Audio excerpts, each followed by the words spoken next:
Cindy Davis has stage 4 cancer. It is spreading, and reality for her and her husband Kirk is setting in. Overwhelming really isn't the term. Yeah, it's beyond overwhelming. We tried to keep things up. It's just with the medical bills and everything, it just can't keep it up. It is a delicate balancing act, fighting cancer since 2008 and fighting to keep their home out of foreclosure. These days, they're losing both fights. She's here, she's with us. That's the focus. It's the morning I wake up and she's not there. That's what it'll be. That's when I'll fall apart. Cindy and Kirk say they bought their modest home in Mount Holly back in 2004. This summer, Wells Fargo Bank, which told me their first option is to try to keep people in their homes, turned Cindy and Kirk's delinquent loan over to a foreclosure lawyer. The letter saying they are now in active foreclosure. I don't understand why. I mean, we want to work with the bank, but be reasonable. They've got all our paperwork. They know the numbers. Cindy and Kirk bought their house for $112,000. After 2 years of fighting cancer in 2010, they owed $127,144. In the last 2 years, the bank has hit them with more accrued and unpaid interest. That adds up to $12,025. The late charges are $392. There are miscellaneous fees of $154, as well as escrow advances of $581. The total mortgage now due, $140,297.47 on a house they bought for $112,000. So, what do I do? Do I make sure that I have $81, 3 to 4 visits a month for chemo, or do I put it toward the mortgage? Kirk and Cindy say they don't know how much time they have left together. The cancer is aggressive, but their attitude is good, and their love is strong. I've got to focus on trying to stay healthy. Bringing that negativity in while you're fighting cancer, it just brings you down. So you just got to block it out. Cindy and Kirk say they are working on options through HUD, but fear they are so far behind on their payments that they'll never catch up. Meanwhile, Wells Fargo told me their thoughts are with Mrs. Davis during her courageous battle with cancer. And they say it's important to note that her mortgage loan has not been foreclosed on, nor has she been asked to leave her home. We're going to keep following their story and their struggle to fight cancer, pay their bills, and keep their home. I'm Bill McGinty, News Channel 36. I'm not worrying as much anymore.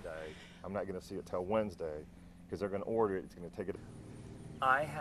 They wanted me to start, it's a station Facebook page. It's Bill McGinty, WCNC. Mm-hmm. I'll post this story again on that page.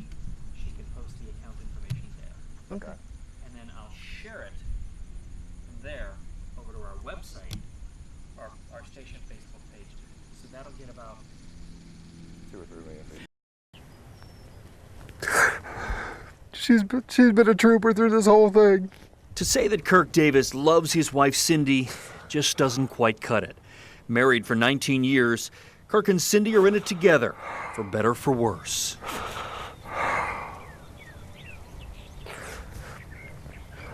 She's never quit. She's never stopped. She's fought us this entire battle. Cindy's battle is breast cancer. It's been a 4-year fight. It's been a double mastectomy. It's been dozens and dozens of chemo treatments like this one today, all to fight a cancer that just won't seem to go away. I've only cried once since this started. It was the day I was diagnosed.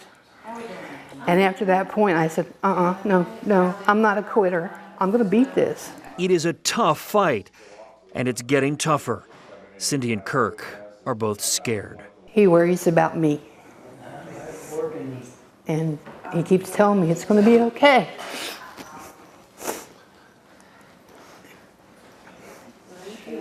And not to worry. But I'm worrying. Doctors say Cindy's cancer is back and is now at stage 4. It's in her lungs, lymph nodes, and they found a spot on her liver. In fact, Cindy was just told last week she's terminal. And I learned that if it does hit the brain,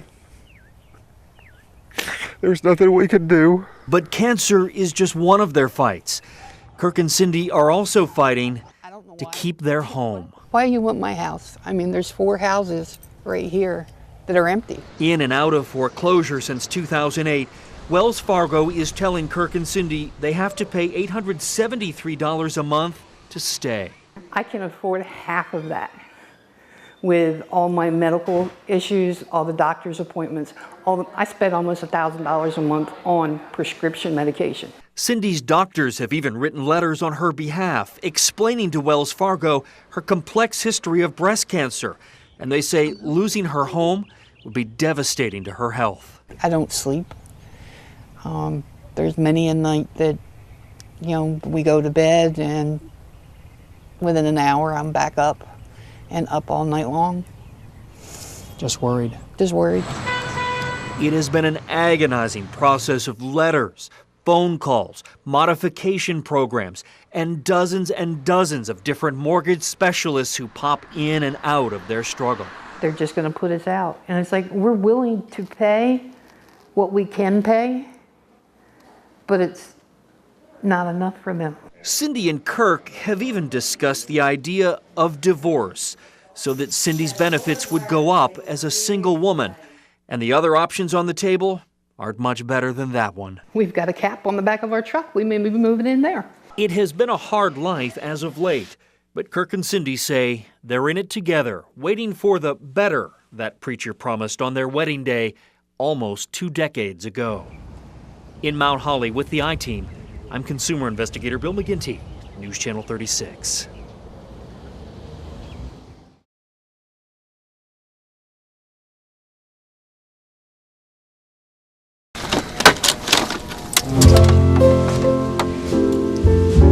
Today, Cindy and Kirk Davis are taking time to smell the holly.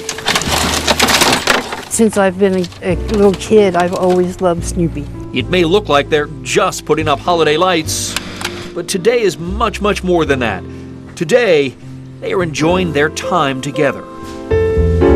There's a thought that, this could be the last Christmas we have. It's not what I have planned, but it always could be. So it gives me a little extra oomph to keep going. But you don't look at what could be your last Christmas. You look at enjoying the time that you have. Cindy and Kirk haven't decorated their home in 4 years. Back in 2008, Cindy was diagnosed with breast cancer, and in the years since, the cancer has gotten worse. This summer, it became terminal. Then more bad news came from the bank. It's not much, but it's been mine for 8 years. And it's where we've built a life together. Too many medical bills meant having to make some tough choices, and the mortgage came second. This past fall, though, Cindy and Kirk were told the bank was foreclosing and was going to auction off their house in early December, leaving them nowhere to go. Then, in late November, the bank had a change of heart and postponed everything. That meant Cindy would be able to decorate this year. It makes me feel really good. It's not about decorations. It's not about presents or anything. It's the season. It's a spirit. And this year we have spirit. Getting childlike and living in the moment for the moment. And in her home. It is a small Christmas miracle, but a miracle nonetheless. I'll be able to hold Cindy. For me, that is Christmas, to be able to sit down and have a meal and just be able to hold her and know that she's loved, know that she is protected. For me, that's Christmas. That's everything. Today is a good day, a healthy day, a day spent loving and being loved. I learned growing up, you don't always get what you want, but you always get what you need. And this year, what Cindy and Kirk needed is what they got. Hope. I love decorating for Christmas holiday. In Mount Holly with the I-Team, wishing them and you a very Merry Christmas. I'm Bill McGinty, NBC Charlotte.